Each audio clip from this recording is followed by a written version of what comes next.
Nous avons tous déjà été pris dans un tsunami de pensées négatives. Vous savez, ce trou noir où nous sombrons parfois, à nous répéter des choses qui ne font qu'empirer les choses. Un gros nuage noir, dans lequel se brassent des pensées sombres, ce qui le rend encore plus sombre. Laissez-le être assez souvent présent dans votre vie, et le pire se produira. Cela deviendra une habitude. Difficile d'avoir la paix d'esprit quand nous vivons sous un tel nuage. Essayer de le chasser avec des pensées positives est également difficile. Les pensées positives n'ont pas la même puissance que les pensées négatives. Un concept bien connu issu de la philosophie taoïste est le Wu Wei, qui peut être traduit par non-action, action sans effort, ou le paradoxal, action de la non-action. Dans un sens pratique, nous pouvons décrire le Wu Wei comme l'état de flux. Dans cet état, il n'y a pas d'extrême, pas d'inquiétude, pas de rumination, tout semble couler naturellement. Cette quiétude de l'esprit ne signifie pas nécessairement que nous devons rester assis quelque part les yeux fermés. La quiétude de l'esprit peut être associée à l'action, et si nous sommes totalement dans le moment présent, nos actions se dérouleront sans effort, sans friction, et avec une concentration aiguisée. Le taoïsme compare la vie à une rivière. La rivière a déjà un cours ou plusieurs cours, et une fois que nous nous trouvons dans cette rivière, nous pouvons nager à contre-courant, nous pouvons nous accrocher à une branche, ou nous pouvons lâcher prise et nous laisser emporter par le courant. La plupart du temps, nous nageons à contre-courant sans même nous en rendre compte. Notre esprit croit qu'il peut et doit contrôler l'environnement pour survivre, ce qui est quelque peu égocentrique, car la grande majorité des processus à l'intérieur et à l'extérieur de nous-mêmes ne sont pas sous notre contrôle. La voie taoïste consiste plutôt à naviguer à travers la rivière, au lieu d'essayer de la contrôler. Un autre aspect de la rivière qui caractérise le taoïsme est l'eau elle-même. Les caractéristiques de l'eau sont la douceur et l'humilité, symbolisant essentiellement la vertu taoïste. Le taoïsme considère la connaissance, l'intellect et l'éducation d'une manière très différente. Il pense au cœur de la même manière que l'Occident pense à la tête. L'accent est davantage mis sur l'utilisation de l'émotion et de l'intuition plutôt que sur la logique pure dans les décisions. Au lieu d'apprendre par l'éducation, le taoïsme affirme que l'apprentissage peut être obtenu à travers le désapprentissage. En effet, le taoïsme affirme que les gens ont déjà des réponses et des connaissances en eux, et il ne s'agit pas d'apprendre de nouvelles choses, mais de désapprendre ce que nous pensons savoir en fonction de ce que la société nous a dit. Il faut s'éloigner de l'esprit pour comprendre l'esprit. Le taoïsme met l'accent sur le fait de ne pas essayer. Au lieu de foncer de manière belliqueuse pour obtenir ce que l'on veut, le taoïsme affirme qu'on est plus apte à réaliser ses désirs en ne faisant en réalité rien. Cela ne fait pas référence au fait de ne rien faire comme étant complaisant et sédentaire. Cela signifie suivre ce que l'on aime et le flux sans effort de la vie que cela peut apporter. Le taoïsme met l'accent sur l'état de flux, ou le Wu Wei. C'est lorsque, au lieu d'accomplir un acte, on le devient. Pour trouver cet état de flux ou de paix, le taoïsme conseille de vivre dans la voie du milieu, terme auquel est parfois fait référence à toute la philosophie. Séparer les choses en bien et mal ne crée que des entités. Il n'y a ni bien ni mal dans la voie du milieu, seulement l'être. Tout est poussé ou attiré par quelque chose à travers quelque chose. Tout ce qui est et n'est pas, créé et déplacé par quelque force de substrat, évoluant de ceci à cela, vers rien apparemment sans autre raison que soi-même. Quel est ce mouvement? Quel est notre rôle au sein de celui-ci? Pouvons-nous nous intégrer de manière plus harmonieuse? À bien des égards, cette idée de Wu Wei rejoint la notion de l'état de flux de la psychologie positive moderne. Ils diffèrent, mais bien sûr, le premier étant étayé par la science et le second par une philosophie plus spiritualisée, mais au fond, tous deux semblent pointer vers la même idée relative. Un état où l'on éprouve une concentration profonde, une satisfaction, une efficacité naturelle et une absence de conscience de soi. On peut expérimenter cet état lorsqu'on est pris dans une frénésie créative et qu'une œuvre d'art semble presque se créer d'elle-même, ou lors d'un moment dans un sport où l'on semble presque savoir exactement quoi faire, 2 mouvements à l'avance, sans jamais s'arrêter et réfléchir. Peut-être aussi les instincts et les intuitions plus généraux ressentis dans la vie quotidienne, qui semblent juste sentir que c'est correct pour aucune raison apparente, et le sont. Pour Lao Tse, peut-être que la vie plus largement doit être vécue dans cette zone, comme la respiration qui respire, le cœur qui bat, les oiseaux qui volent, les poissons qui migrent, le vent qui souffle, la terre qui tourne, tout cela parfaitement par lui-même. Les taoïstes croient que la vie fonctionne le mieux lorsqu'elle est simplifiée à son intelligence naturelle et intuitive. De même, l'être humain devrait agir, travailler et vivre avec une douceur et une quasi-passivité envers l'univers, observer le flux de tout autour de nous et s'y adapter gracieusement comme il le fait. Pouvez-vous persuader votre esprit de cesser de vagabonder et de rester dans l'unité originelle? Pouvez-vous purifier votre vision intérieure jusqu'à ne voir rien d'autre que la lumière? Pouvez-vous aimer les gens et les guider sans imposer votre volonté? Pouvez-vous traiter des questions les plus vitales en laissant les événements suivre leur cours? Pouvez-vous vous retirer de votre propre esprit et ainsi comprendre toute chose? C'est la vertu suprême, écrit Lao Tse. Nous sommes attirés par la qualité gracieuse mais indifférente de la nature.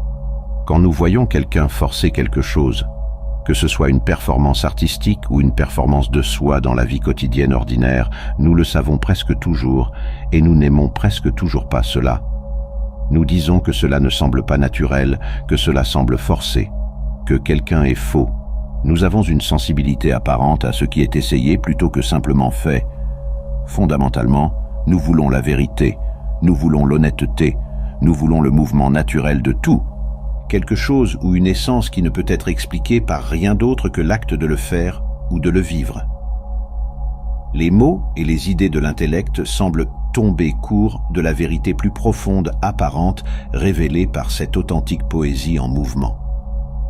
De manière réaliste, cette notion de ne pas essayer et de renoncer à l'effort conscient est peut-être pratique et efficace dans des cas artistiques, athlétiques et certains contextes sociaux. Cependant, dans l'application plus large de l'idée, il n'est pas évident dans quelle mesure on devrait vraiment, ou même peu, lâcher prise et accepter les choses telles qu'elles sont. Peut-on vraiment refermer la boîte de Pandore de l'intellectualisation, de la force et du désir, une fois qu'elle a été ouverte? De plus, n'est-il pas possible que l'effort conscient, la force et l'action contraires à l'apparente nature naturelle, soient en fait des parties naturelles du monde naturel? Dans le contexte du taoïsme, travailler contre le Dao pourrait-il simplement être le Dao travaillant contre le Dao pour sa perpétuation? Peut-être qu'une étape supplémentaire sur le chemin logique du taoïsme et de philosophies similaires implique une plus grande reddition qui ne permet même pas à quelqu'un de choisir ou de considérer s'il se rend ou non.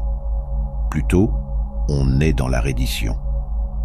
Si, dans le taoïsme, la relation entre toutes choses est une totalité coopérative, même lorsque les choses semblent en conflit, l'humain et la nature ne sont-ils pas toujours en coopération, même lorsqu'ils semblent s'opposer? Si l'obscurité crée la lumière, le silence crée le son, la beauté crée la laideur, le bien crée le mal. La force ne crée-t-elle pas la non-force? L'homme ne crée-t-il pas la nature? La conscience ne crée-t-elle pas l'inconscience? L'humanité fait partie intégrante de la nature, et ainsi, comment les humains pourraient-ils agir autrement? Comment les matériaux ou les actions créées par l'homme pourraient-ils ne pas être naturels? Bien sûr, c'est juste une idée contradictoire qui découle d'une seule interprétation d'une idée taoïste insaisissable et mystérieuse. Et pour prendre du recul, il ne fait aucun doute que nos observations conscientes et notre logique nous trompent souvent, et dans de nombreux cas, nous nous écartons clairement de ce qui est meilleur lorsque nous forçons ou luttons pour ce que nous pensons être.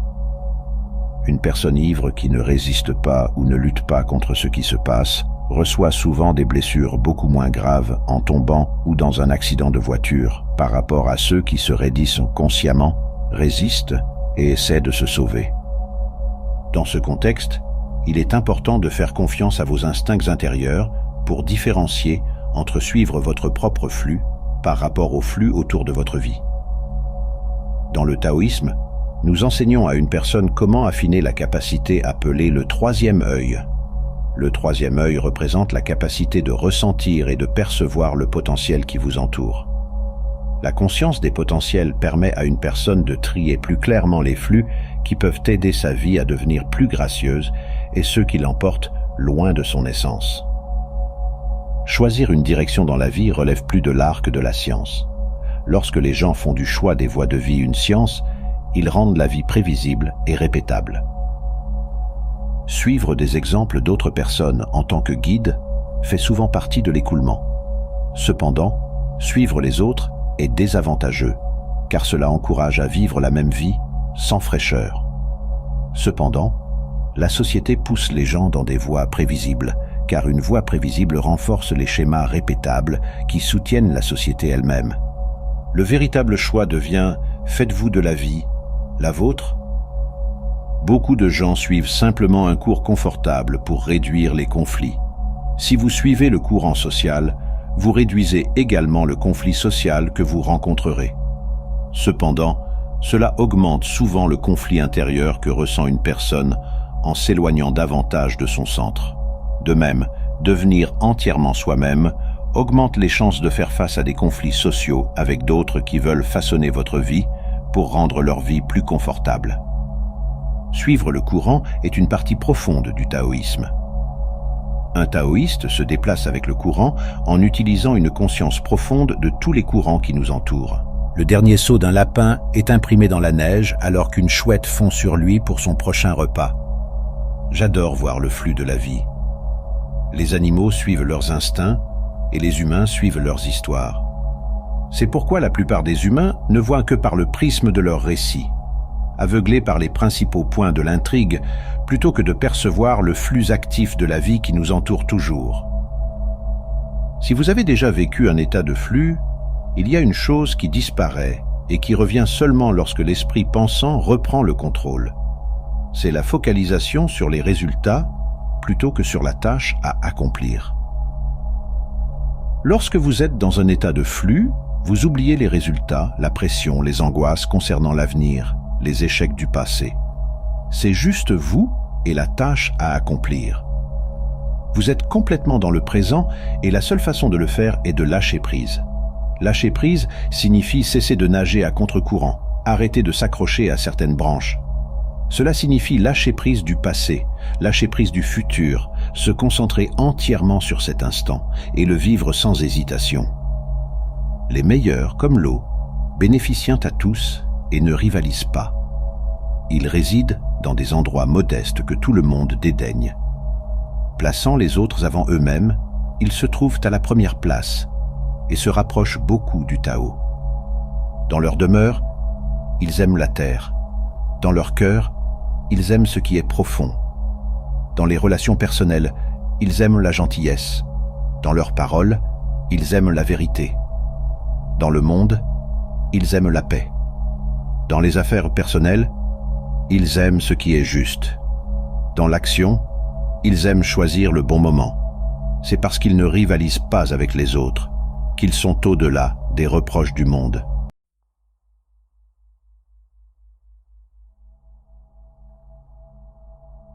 Vous arrive-t-il parfois de vous sentir comme un poisson hors de l'eau dans votre propre vie? C'est un peu comme être un éléphant dans un magasin de porcelaine, où chaque mouvement semble provoquer une catastrophe monumentale. Si vous vous reconnaissez dans cette situation, sachez que vous n'êtes certainement pas seul. La quête de l'harmonie est une aventure qui dure toute une vie, et il n'y a aucune raison de désespérer. Mais devinez quoi? Il existe une voie pour nager dans votre propre existence comme un poisson dans l'eau, et cette voie porte le nom de Tao. Explorons le taoïsme, l'un des piliers fondamentaux de la pensée chinoise, aux côtés du confucianisme et du bouddhisme. Le taoïsme est une combinaison unique de sagesse, de religion et de philosophie qui a imprégné la culture chinoise de l'ancien temps à nos jours. Les textes fondateurs de cette tradition sont le Dao De Jing, attribué à Lao Tzu, et le Zhuangzi, une collection de textes attribués à Chuang Tzu. Ces écrits, au-delà de leur excellence littéraire, renfermant des trésors de sagesse qui ont inspiré de nombreux courants de pensée en Extrême-Orient. Découvrons ensemble 8 règles de vie que vous pouvez tirer du taoïsme pour cultiver l'harmonie dans vos vies. 1. Trouvez la parole juste. Selon la conception taoïste, ménager ses paroles est un moyen de préserver son énergie vitale. Il est essentiel d'apprendre à affiner la justesse de notre expression. Elle implique de se libérer des illusions de l'ego. La puissance de la parole est mise en évidence par un passage célèbre de la Bible. Au commencement était le Verbe, et le Verbe était en Dieu. Prologue de l'Évangile selon Jean. Les mots exercent une influence considérable sur notre vie. Certains affaiblissent, tandis que d'autres renforcent. Les paroles les plus puissantes sont celles que nous prononçons envers nous-mêmes, car elles créent notre propre réalité. Chacun est le produit de ses propres croyances. Les mots donnent vie à la réalité que nous habitons. Parler revient à semer des graines qui par la suite fleuriront dans le monde pour façonner la réalité dans laquelle nous évoluons. Ainsi, nos paroles revêtent une dimension prophétique, impactant significativement le monde et la réalité qui nous entoure.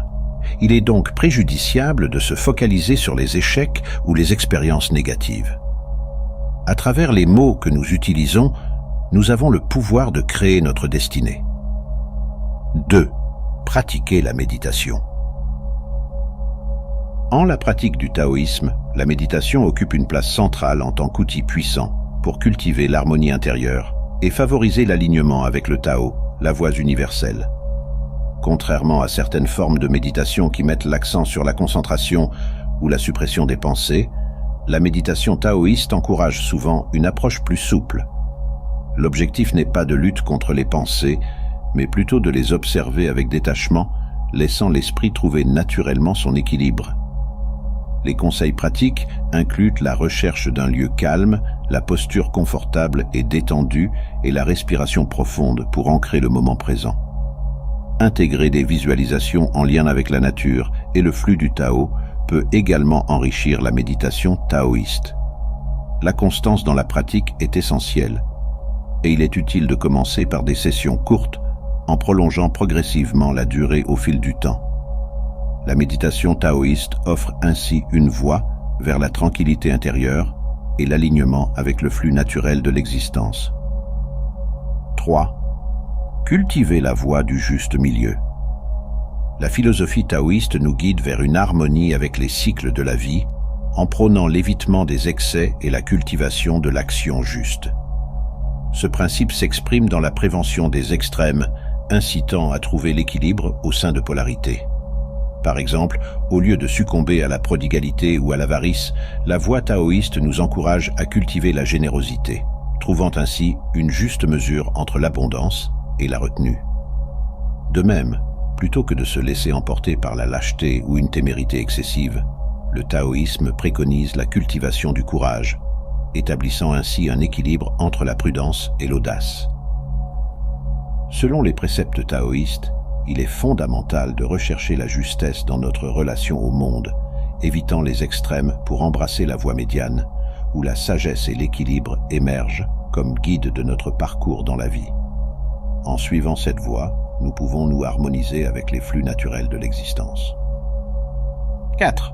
Écoutez les oiseaux chanter.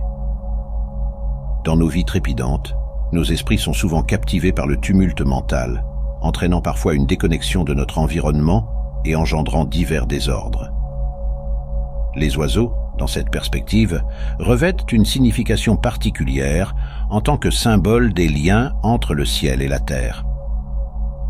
Selon la tradition taoïste, les oiseaux représentent les dieux immortels, libérés des contraintes terrestres, symbolisant la vélocité de l'esprit et la liberté inhérente.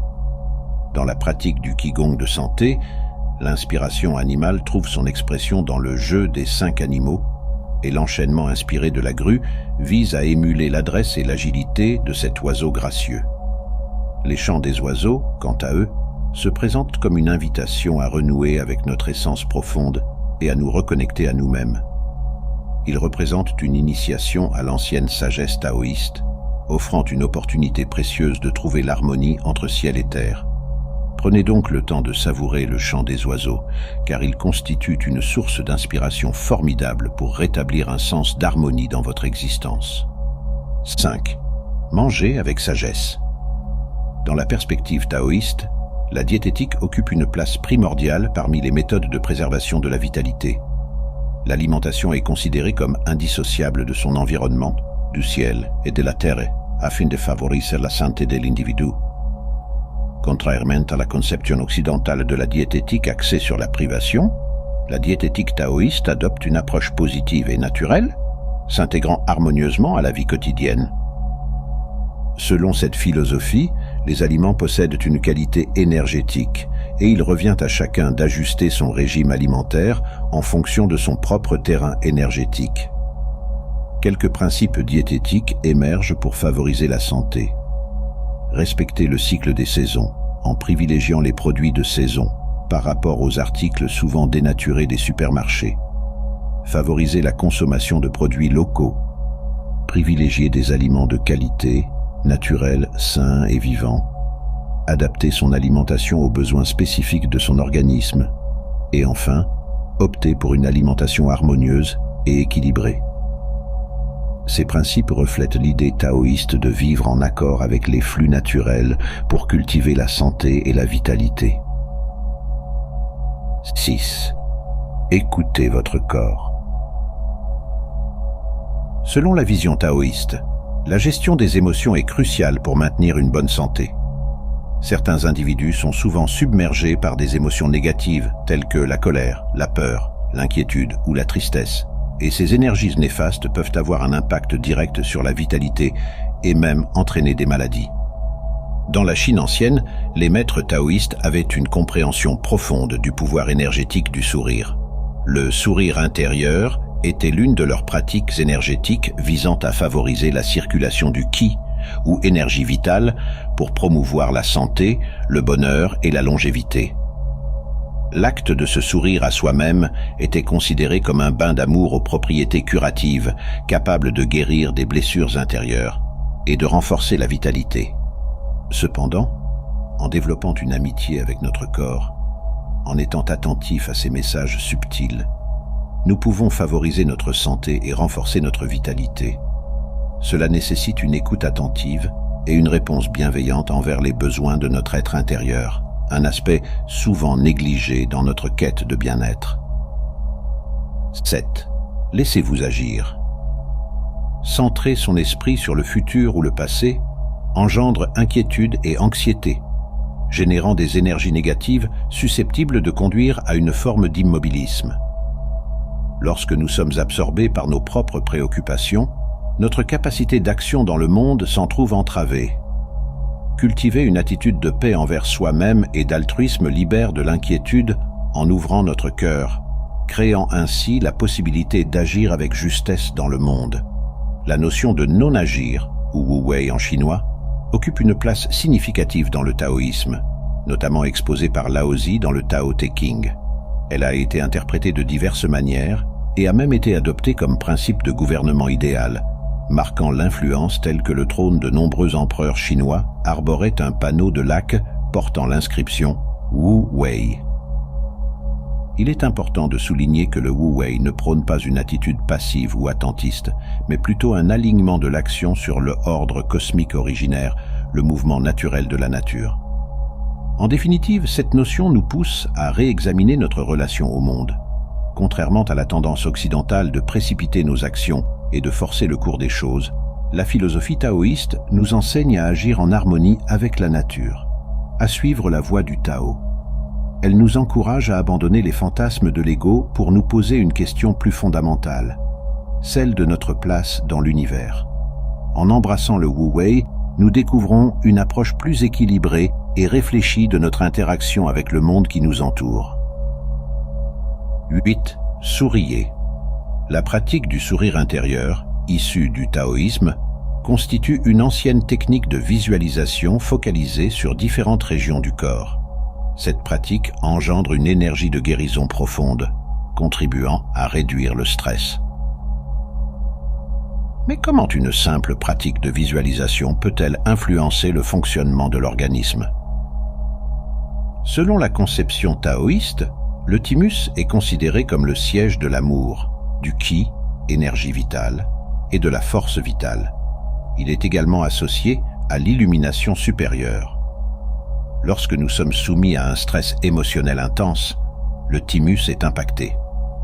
Selon les études du Dr John Diamond dans son livre « Your Body Doesn't Lie », votre corps ne ment pas, le thymus est responsable de la production de cellules T, qui identifient et éliminent les cellules anormales.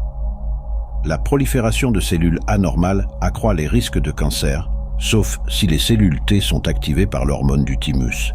Ainsi, le thymus joue un rôle crucial dans la prévention des risques de cancer à l'âge adulte. Selon la sagesse taoïste, le sourire intérieur favorise la production d'énergie vitale par les organes. Cette pratique contribue à assouplir et à humidifier les organes, améliorant ainsi leur efficacité. Selon le maître taoïste Mantak Chia, la pratique du sourire intérieur commence par les yeux, en lien avec le système nerveux autonome, régulant l'action des organes et des glandes. Les yeux sont les premiers récepteurs des signaux émotionnels et en relaxant les yeux, il est possible de détendre le corps et de réduire le stress. Ainsi, la pratique du sourire intérieur offre une approche holistique pour cultiver la santé physique et émotionnelle. Chers amis,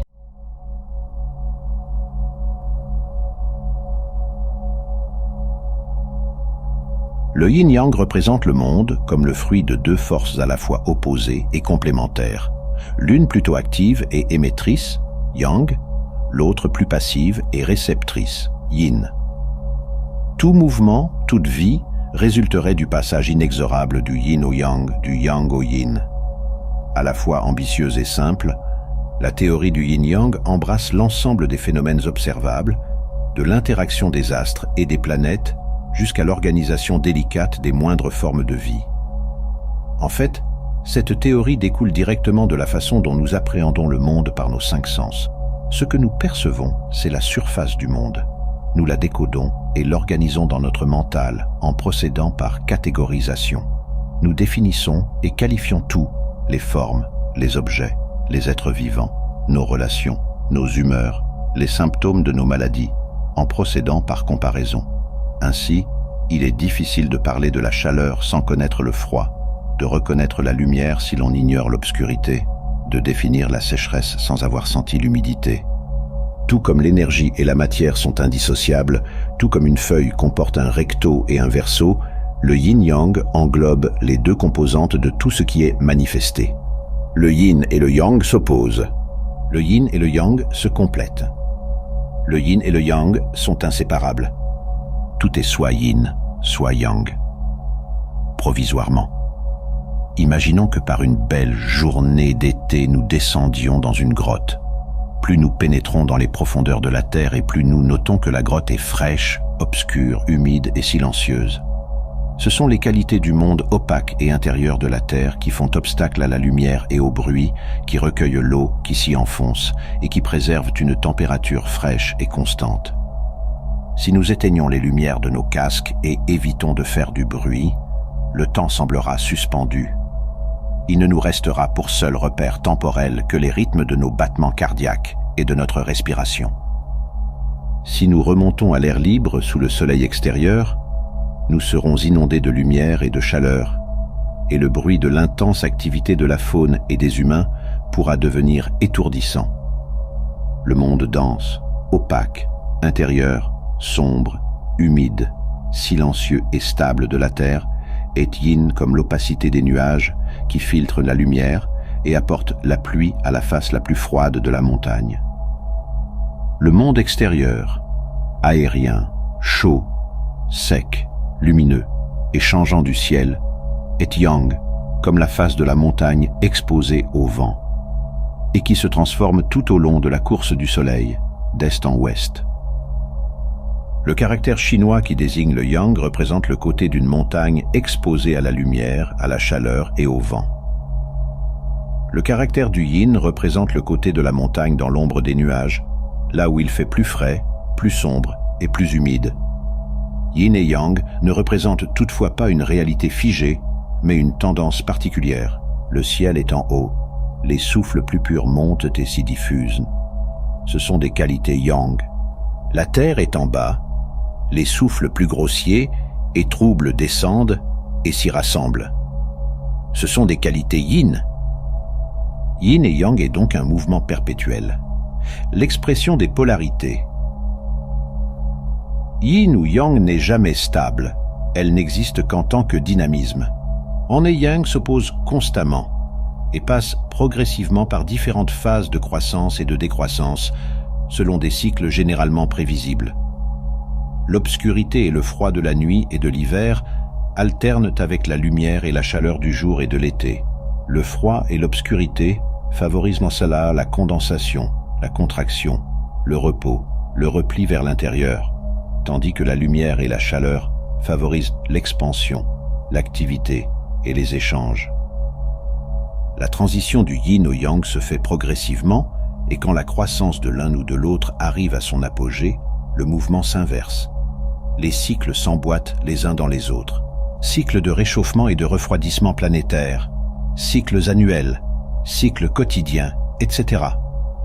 Ensemble, ils définissent les caractéristiques des ères et des saisons qui, à leur tour, influencent la vie de la flore et de la faune, et la nôtre. Les rapports entre le yin et le yang sont instables et perpétuellement en opposition. Mais l'alternance cyclique crée une impression d'équilibre entre les deux forces. Dans l'ensemble, le yin et le yang semblent être d'une force équivalente, mais leur relation évoque la succession des sommets et des creux d'une montagne russe. Pour une idée aussi répandue, le yin et le yang ne font leur apparition que dans une ligne du livre central du taoïsme, le Tao Te Ching. Cependant, il revêt une importance cruciale dans le taoïsme, et pourtant, il est essentiel au taoïsme et est, à bien des égards, interchangeable avec le Tao lui-même. Le yin-yang se présente donc comme un guide sur ce chemin. Il sert d'indice et de balise sur ce à quoi ressemble le Tao. En réalité, dans une grande partie du taoïsme, le yin-yang et le Tao sont interchangeables. La seule ligne du Tao Te Ching qui mentionne explicitement cette idée déclare « Un yin avec un yang est appelé Tao ». Le yin-yang incarne l'idée qu'il existe une dualité en toute chose. Cependant, au lieu d'être un conflit opposant ou détruisant deux rivaux, le yin-yang soutient qu'une grande harmonie peut être trouvée dans le contraste entre les choses. Le symbole ne présente pas simplement un côté entièrement noir opposé à un côté entièrement blanc. Le blanc contient un peu de noir, et le noir contient un peu de blanc. C'est un contraste, mais dans l'harmonie. Parfois, les choses semblent simplement mal tournées, que ce soit dans une relation, une carrière, ou même en découvrant un nouveau livre ou une émission de télévision. On a l'impression que tout devient une corvée, ou fournir un effort incommensurable est nécessaire pour avancer. Il semble même que des obstacles surgissent constamment pour vous bloquer. C'est précisément ce sentiment que le taoïsme aborde. Ce type de lutte est un indicateur certain que vous avez dévié du Tao. La vie ne devrait pas être ainsi. Cela indique qu'il y a quelque chose qui ne va pas. La nature du yin et du yang, de l'âme et de l'esprit, est celle d'un voyage entre ces deux pôles de notre nature. C'est une erreur de concevoir la vie comme étant uniquement un seul aspect de nous-mêmes. En réalité, nous évoluons dans la nature yin et yang de nombreux aspects. S'attacher fermement à une seule partie de notre nature crée un barrage, sur lequel se produit une inondation de chaos, car le plus grand élan de l'univers finira toujours par intervenir pour tout bouleverser. Le taoïsme en général, et le yin-yang en particulier, sont centrés sur l'harmonie et l'équilibre. Les choses vont mal lorsque nous penchons trop d'un côté. Les taoïstes ne sont ni des ascètes, ni des gloutons ivres, car les deux impliquent de s'écarter du juste milieu. La sagesse du yin-yang réside dans la capacité à comprendre comment un monde sans lumière serait infernal, tout comme un monde de jour constant. Le symbole s'est révélé si puissant car il nous rappelle constamment que la vie consiste à trouver cette harmonie à partir de l'opposition. Lorsque les choses semblent dérailler, il est probablement temps de retrouver notre équilibre ou notre centre. Une compréhension plus claire du yin et du yang nécessite un retour vers le Tao. Le Tao peut être considéré comme l'absolu fondamental. À l'examen, la nature du Tao s'étend. Ce processus d'expansion définit un motif, se divisant en motifs de plus en plus fins. Le yin et le yang sont le point où la perception délimite l'expansion du Tao en un, puis un en deux. Le taoïsme, en tant que discipline, se plaît à étudier les motifs. Au fil des années, d'innombrables sectes taoïstes ont émergé, et une abondance de littérature a été rédigée pour délimiter et décrire ces motifs. Les adeptes du taoïsme utilisent fréquemment le concept de yin et yang comme modèle de départ familier pour explorer ces motifs. Un exemple concret de cette approche est le Qigong, qui s'appuie sur les motifs de la respiration et du mouvement physique. La connaissance des motifs corporels constitue le fondement de cette pratique taoïste visant à maintenir la santé du corps. Le corps humain et ses mouvements sont catégorisés en yin et yang. Ainsi, la partie supérieure du corps est associée au yang, tandis que la partie inférieure est enracinée dans le yin. Le centre du corps représente le point de rencontre entre le yin et le yang. Les exercices de Qigong sont regroupés et expliqués en termes de yin et de yang pour aider à classifier les harmonies du corps dans une pratique fonctionnelle. La connaissance du yin ou du yang n'est pas nécessaire pour pratiquer le Qigong. Au contraire, c'est un filtre supplémentaire qui aide les gens à se connecter à la pratique. Dans la vie, nous sommes souvent confrontés à des limites et des problèmes. Par exemple, une crise de la quarantaine peut être vécue par une personne, ce serait le yang. Néanmoins, les défis liés à cette crise peuvent inciter la personne à chercher à retrouver son intégrité, ce serait le yin. En s'efforçant de restaurer cette intégrité face à la crise, la personne entreprend une transformation à mi-vie pour devenir une version améliorée d'elle-même. Ignorer la crise reviendrait à rester dans une situation plus faible, sans évolution. En acceptant la crise, en apprenant et en adoptant un esprit ouvert, l'expérience se transforme en quelque chose de significatif pour la personne. Dans cet exemple, face à un déséquilibre dans notre vie, nous pouvons nous inspirer du yin et du yang pour trouver des activités ou des options compensatoires afin d'élargir notre nature. Une personne pourrait examiner les signes de la crise de la quarantaine, puis rechercher des réponses de contrepoids. Par exemple, si une personne ne se reconnaît pas dans le miroir, elle pourrait suivre des cours de théâtre pour apprendre à se voir d'un nouvel œil et à travers les yeux des autres. Rappelons-nous que face au déséquilibre, le yin et le yang nous incitent à trouver des réponses équilibrantes pour élargir notre nature et retrouver.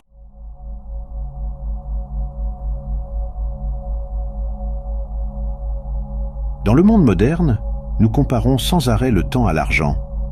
Au cours du dernier siècle, les progrès dans la technologie des télécommunications et des transports nous ont permis d'économiser beaucoup de temps. Ironiquement, nous nous retrouvons plus occupés que jamais. Nous sommes pressés d'accomplir de plus en plus en moins de temps.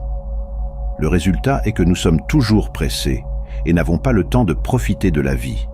Cette culture de la hâte nous coûte notre santé et notre bonheur en produisant un stress inutile. Si vous souhaitez apprendre la patience, cette leçon va devenir intéressante.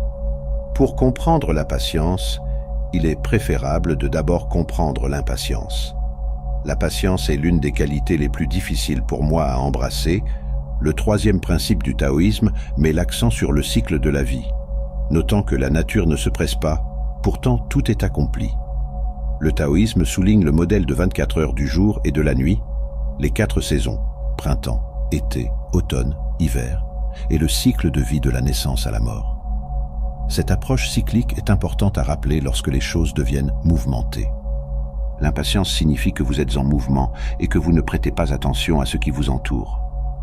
Être impatient, c'est aller à contre-courant et être constamment décalé. Le problème avec la patience, c'est qu'elle n'est pas une définition statique. Malgré ce que le dictionnaire vous dit de persévérer tranquillement et régulièrement, en attendant plus de détails. Elle change toujours par rapport à ce contre quoi vous travaillez. Si vous essayez de forcer la patience à suivre un rythme standard, vous échouerez la plupart du temps. Si vous décidez d'apprendre la patience dans le vide, par vous-même, Vous ignorez ce qui vous entoure. Vous serez toujours désynchronisé et vous sentirez impatient. Les gens pensent que la patience est le but. Ce n'est pas le cas. C'est plutôt un style et un outil pour nous connecter au monde qui nous entoure. Les gens pensent qu'être patient signifie laisser le monde vous rattraper. Mais être patient, c'est vous permettre de rattraper le monde. Et parfois, vous devez bouger rapidement pour rester à la hauteur. Apprendre à faire une pause est une partie importante de la patience. Faire une pause n'est pas la même chose qu'attendre, et la patience n'a rien à voir avec l'attente. Apprenez tout sur le rythme. Chronométrez-vous pour travailler avec plus d'un processus autour de vous. Comme le monde autour de vous est en mouvement, en évolution et que chacun est différent, la patience nécessite flexibilité et minutage. Parfois, allez lentement pour laisser tout se mettre en place. Parfois, avancez avec certitude et permettez à tout de vous rattraper. La patience consiste à ajuster votre rythme à l'essence présente. Si vous voulez apprendre la patience, ne vous laissez pas tromper par l'attente. Pratiquez plutôt la pause dans la conscience et connectez-vous à la fois à vous-même et à la vie qui vous entoure. La patience consiste à se connecter au monde qui vous entoure. Vous n'êtes pas patient si vous traînez ou êtes traîné par le monde. Vous êtes patient si vous ajustez votre rythme aux connexions et aux motifs qui vous entourent. Comment puis-je retrouver ma patience? L'impatience représente également le désir d'agir. L'impatience représente le potentiel accumulé à l'intérieur d'une personne, essayant de la pousser vers un endroit plus naturel. Lorsque vous êtes dans un état d'impatience, fermez les yeux, écoutez votre potentiel intérieur, libérez lentement vos actions et avec un guidage intérieur, utilisez votre impatience comme une force pour stimuler des actions créatives. Commencez par de petits pas. Si vos actions sont interrompues par des influences extérieures, abandonnez ces petites actions et essayez différentes actions, ne forcez pas. Si vos actions dévient, alors vous poussez trop fort et réduisez l'intensité de vos actions. Cependant, une fois que vos actions plus petites sont soutenues par des événements extérieurs ou qu'elles progressent de manière ininterrompue et correcte, ajoutez plus d'énergie à ces actions en utilisant un soutien externe supplémentaire. Commencez avec environ 60% d'actions, juste assez pour avancer. Pour information, 50% d'actions signifie simplement maintenir le statu quo. Moins de 50% représente la dépression et la décadence. Il y a une fine ligne quant à la force que vous placez dans l'action pour surmonter l'impatience. Découvrir que la sagesse réside dans la patience. Mais l'impatience peut également servir d'outil pour explorer le potentiel intérieur qui se construit en chacun de nous. Avec le temps, un taoïste apprend à retenir de plus en plus de potentiel, permettant une plus grande patience dans ses actions et des exploits apparemment plus étonnants. Gardez à l'esprit que vous devez toujours surfer sur une vague pour apprendre à surfer sur les potentiels qui surgissent dans votre vie. Pour surfer sur les grandes vagues, commencez d'abord par surfer sur les petites vagues pour acquérir de l'expérience et de l'habileté dans vos actions. Ainsi, l'impatience représente souvent un mauvais timing, tandis que la patience représente un bon timing. Nous devons pratiquer avec nos actions plus petites pour apprendre le bon timing, comme nous le montre l'exemple du surf. Avoir de la patience signifie également avoir joué avec l'impatience pour apprendre à se déplacer en toute sécurité avec nos actions dans la plage de potentiel que nous vivons chacun. La patience et l'impatience peuvent travailler en tandem l'une avec l'autre, pour nous compléter en tant qu'être humain réalisé. La patience de la montagne. La patience dans le taoïsme consiste à embrasser pleinement l'espace vide. Cela nécessite une vie entière. La douleur, les problèmes et les préoccupations pressantes de l'extérieur forcent la question de la patience. J'enseigne la patience avec bienveillance. Je sais que bien des enseignements du taoïsme prennent 10, 20, 30, voire plus, d'années pour être maîtrisés, ce que la plupart des gens n'ont pas la patience d'adopter dans ce style d'exploration. Alors je mélange les enseignements taoïstes par couches de manière à ce qu'il soit possible de commencer à apprendre, d'avoir quelques avancées clés plus petites au début pour soutenir le processus à plus long terme de transformation intérieure. Il ne s'agit pas de guérir tous ces problèmes d'un coup. Le faire créerait un vide dans son espace intérieur, un vide que les gens auraient tendance à combler inconsciemment, en se précipitant pour le remplir de nouveaux problèmes. Avoir une guérison miraculeuse, avoir une solution magique, faire disparaître toutes les douleurs et les aspérités de la vie, d'un coup signifierait ne pas vivre vraiment ou pleinement sa vie. La patience consiste à vous permettre de travailler sur plusieurs aspects de la vie à la fois. Ne forcez pas une seule solution pour tout dans la vie. Il est très facile dans la culture moderne, notre culture impatiente, de médicamenter ou de suivre les autres de cette manière, téléviser sa vie. C'est un choix qui élimine la vue de l'étendue de votre vie. Tous les taoïstes vivent sur la montagne, et cette montagne, c'est votre vie. La vraie question est, êtes-vous piégé dans des réponses rapides et revivant éternellement les mêmes erreurs à la manière de Sisyphe? Ou avez-vous la patience d'explorer la vie pour la vivre et l'accomplir avec votre exploration dans l'émerveillement? À partir de ce point, il est possible de donner à la conversation de nombreuses directions intéressantes. L'essentiel est de l'emmener là où vous trouvez votre émerveillement, d'avoir la patience d'accomplir votre vie. Enfin, certaines personnes peuvent penser que parce que notre vie est la montagne, cela signifie que le tour de magie est de vivre au sommet ou près du sommet de la montagne, et non en dessous. Ce n'est pas le cas. Notre vie en tant que montagne offre de nombreuses options sur la manière d'approcher son exploration au fil du temps. Pour certains, il s'agit de l'ascension. Pour certains, il s'agit de la vue. Pour certains, il s'agit littéralement d'être la montagne. Pour certains, il s'agit de l'érosion, du lâcher-prise. Pour certains, c'est un volcan de colère. En fonction de l'endroit où vous êtes, vous expérimentez une partie différente de cette montagne. Pour certains, il s'agit des tempêtes qui balayent les flancs. Pour certains, il s'agit d'être au-dessus des nuages de l'attachement et de l'illusion. Dans les parties ultérieures de la pratique, il s'agit d'être la montagne à chaque instant, à chaque endroit de l'expérience. Dans les parties ultérieures de la pratique, c'est quelque chose d'autre encore. Nous sommes tous de la montagne. Ce que signifie la patience, c'est être capable d'explorer cette montagne de la vie avec plus d'une approche et avec plénitude. Prendre également le temps de se reposer ou parfois de faire une pause, puis changer la façon dont nous nous déplaçons autour de notre montagne de la vie. C'est une sorte d'amour, n'est-ce pas? Comment la tasse tient le thé? Comment la chaise se tient robuste et carrée? Comment le sol reçoit les dessous des chaussures ou des orteils? Comment les semelles des pieds savent où elles sont censées être? J'ai réfléchi à la patience des choses ordinaires, comment les vêtements attendent respectueusement dans les placards, et le savon sèche silencieusement dans le plat, et les serviettes boivent l'humidité de la peau du dos, et la belle répétition des escaliers.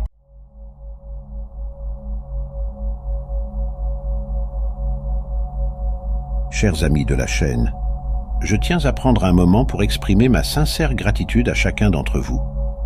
Votre présence sur ma chaîne et le temps que vous consacrez à regarder mes vidéos ont une signification bien plus profonde que de simples statistiques. C'est extraordinaire de voir cette communauté grandir, de lire vos retours et de savoir que mes vidéos résonnent avec vous. Merci du fond du cœur. Passons maintenant à la vidéo. La méditation est subdivisée en différentes catégories et chacune a des objectifs spécifiques. La méditation taoïste traditionnelle se divise, elle, en 3 catégories: la santé, la reconnexion spirituelle et la relaxation. Du point de vue de la santé, il existe toute une branche d'exercices de concentration et de visualisation taoïste visant à purifier les canaux mentaux et physiques du corps en vue de la purification et du rajeunissement.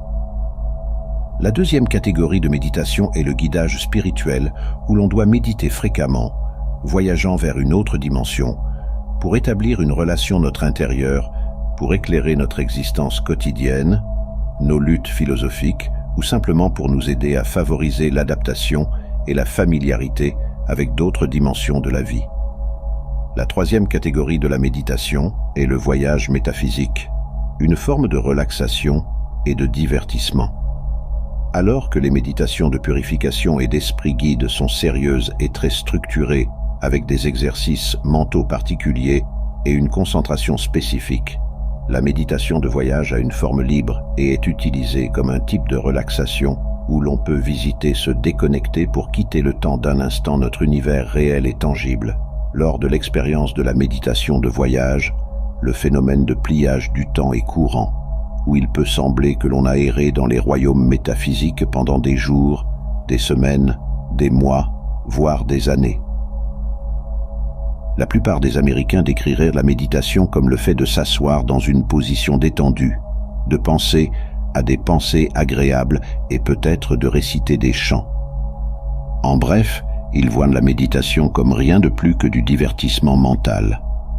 Les pensées agréables d'un esprit errant peuvent en effet être relaxantes, mais il en va de même pour regarder un film, lire un livre ou écouter de la musique. Alors, qu'y a-t-il à gagner de ce genre de loisirs oisifs? L'une des catégories de la méditation est le divertissement. La valeur du divertissement que la méditation apporte réside dans l'idée de la détente et dans une certaine mesure, elle aide aussi la circulation du chi, bien que la méditation de divertissement ne soit pas aussi efficace que la guérison ou la méditation de guidage. La méditation ou le Qigong mental est plus précisément décrite comme un exercice de concentration qui utilise des techniques de visualisation pour atteindre des objectifs spécifiques. Elle utilise un processus discipliné d'imagerie mentale pour obtenir des résultats pratiques.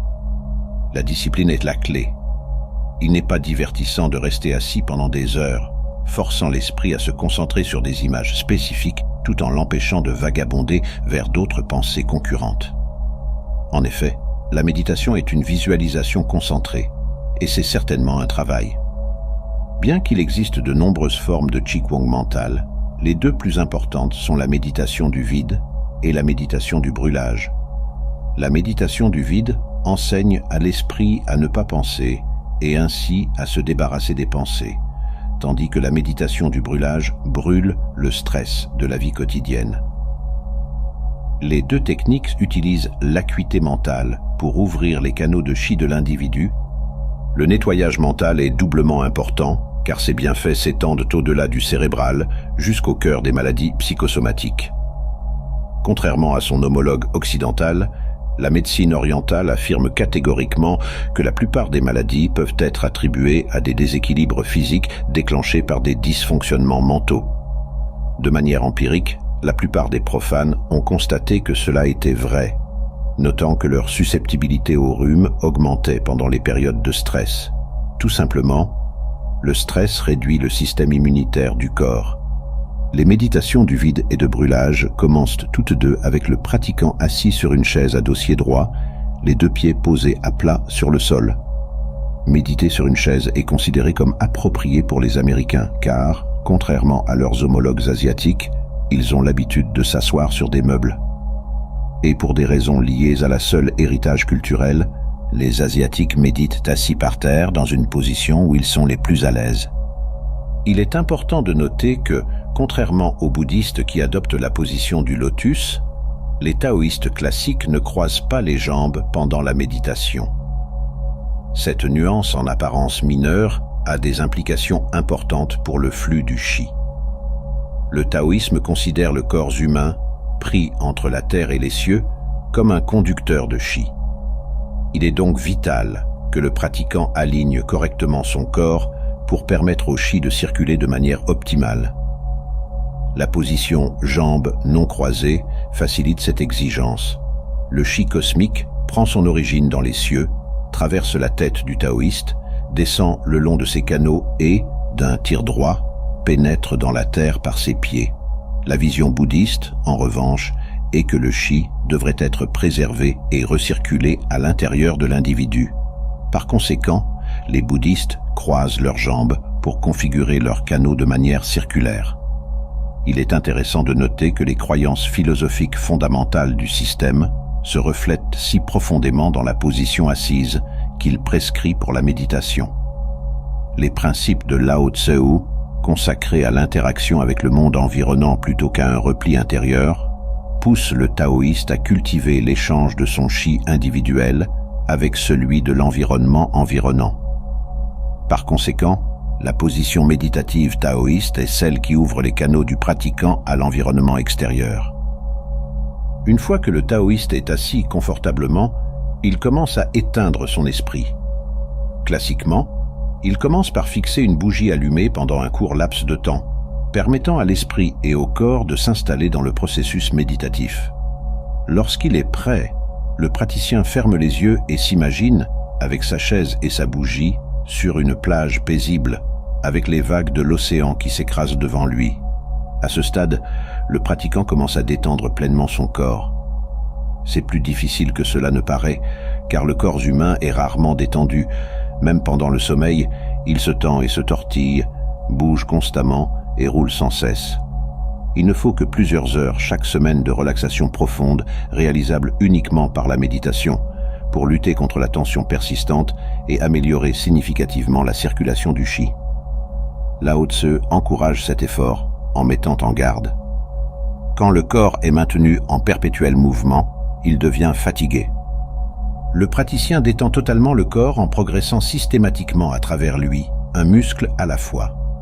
Il commence par le gros orteil gauche, lui commande de se détendre, puis continue sur le côté gauche du corps. En continuant de manière similaire sur le côté droit du corps, il termine avec le gros orteil droit. Chaque muscle du corps, y compris ceux du visage et du cuir chevelu, doit être complètement détendu avant de passer au suivant. Si le praticien n'est pas sûr que le muscle est vraiment détendu, il peut le tendre et le détendre immédiatement. En éprouvant la sensation de contraction contrastée, le praticien peut comprendre et atteindre la détente. Si, après avoir terminé un cycle de détente, le praticien ne se sent pas suffisamment détendu, le processus doit être répété. Une fois que le corps est complètement détendu, il est temps d'éliminer les flux de pensées intrusives qui le harcèlent. Son esprit confus et calculateur perturbe constamment sa tranquillité avec des millions de pensées. Et ces intrus mentaux sont étonnamment difficiles à arrêter. Il est essentiel pour l'hygiène mentale d'accomplir cela grâce à la méditation du vide ou chant. Malheureusement, l'art de ne pas penser est beaucoup plus difficile qu'il n'y paraît, nécessitant souvent des années de culture. Ironiquement, plus on s'inquiète de ne pas penser, plus cela devient difficile. La clé pour éliminer les pensées indésirables n'est pas d'essayer de les arrêter complètement, mais plutôt de simplement les laisser partir lorsqu'elles apparaissent inévitablement. Lorsque des pensées entrent dans son esprit, le pratiquant ne se permet pas de s'attarder sur une en particulier. Au lieu de cela, il les laisse passer. Il accueille chacune d'elles avec le salut plus tard et les repousse. À l'instar d'une tasse sans fond, son esprit devrait permettre aux pensées, comme l'eau, d'entrer et de passer sans entrave. Les pensées viennent mais partent immédiatement. Pendant la période de méditation, les pensées n'ont pas de domicile et sont ainsi rendues sans conséquence. À mesure que l'esprit du pratiquant se calme, les pensées apparaissent moins fréquemment, voire s'arrêtent complètement, et la visualisation de la bougie et de la plage devient plus claire. Le corps détendu peut se sentir soit étonnamment lourd, soit léger et invariablement comme une masse détendue, plutôt qu'une collection de membres et d'organes. Toute perception du temps est perdue. Les heures passent comme des minutes. Une fois cet état méditatif atteint, il est temps de traiter le stress accumulé de la vie quotidienne grâce à la méditation de brûlage. Il existe de nombreuses formes de Qigong mental, mais toutes partagent un protocole commun. Le pratiquant visualise le stress comme de la saleté noire ou du goudron piégé dans tout le corps. Il imagine ensuite aspirer de la lumière dorée dans son corps à partir de différentes sources. Sur une période d'1 à 2 heures, le méditant aspire continuellement la lumière dorée, expulse la saleté du stress et la brûle. En répétant ce cycle, l'esprit traite les effets nocifs du stress jusqu'à ce que la saleté visualisée soit complètement expulsée et que le brûlage ne soit plus nécessaire. Tout comme un baigneur quitte la baignoire une fois qu'il a été frotté propre, le méditant peut maintenant terminer la séance avec un esprit rajeuni grâce au nettoyage mental. il se sent rafraîchi, ayant pris une action concrète qui peut être ressentie immédiatement, tout comme Chuang Tzu le prescrivait explicitement en recommandant le calme comme contrepoison contre la nervosité. Il y a des milliers d'années, d'une manière aussi pertinente dans l'Amérique d'aujourd'hui qu'elle l'était dans la Chine ancienne. Il encourageait les taoïstes à utiliser un tel nettoyage mental.